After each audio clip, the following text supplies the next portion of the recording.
गांव के एक छोटे से घर में सीमा अपने बेटे आदित्य के साथ रहती थी। पति की मौत के बाद सीमा ने ही बेटे को पाला। कभी खेतों में काम करती तो कभी दूसरों के घर बर्तन मांजती, ताकि बेटा अच्छे स्कूल में पढ़ सके। आदित्य हर रोज मां को मेहनत करते देखता, लेकिन बचपन में समझ नहीं पाता कि मां कितनी तकलीफों से गुजर रही है। वक्त बीता। आदित्य बड़ा हुआ, पढ़ाई में अच्छा निकला और शहर जाकर नौकरी करने लगा।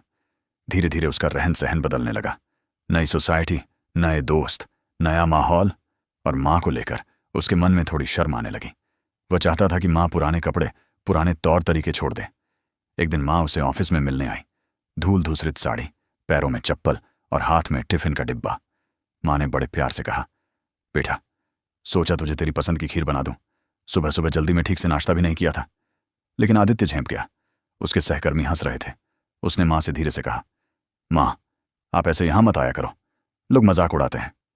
मां चुपचाप मुस्कुराई, आंखों में आंसू छुपाकर बोली, ठीक है बेटा, अब नहीं आऊंगी। उस दिन के बाद मां ने बेटे को कभी तंग नहीं किया, सिर्फ दूर से दुआएं देती रही। सालों बीत गए। आदित्य ऊंचे पद पर पहुंच गया, बड़ा बंगला बना लिया। लेकिन मां की झुर्रियों भरी तस्वीर कमरे की दीवार पर टंगी रह गई। एक दिन गांव से खबर आई, मां अब इस दुनिया में नहीं रही। आदित्य दौड़ता हुआ पहुंचा। मां की वही पुरानी संदूकची खोली तो उसमें एक डायरी मिली।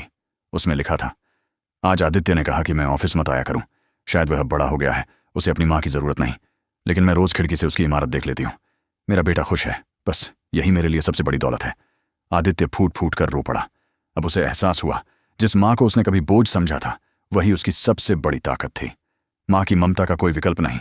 जब तक वो जिंदा है उसका सम्मान करो, वरना एक दिन सिर्फ उसकी यादें ही रह जाएंगी।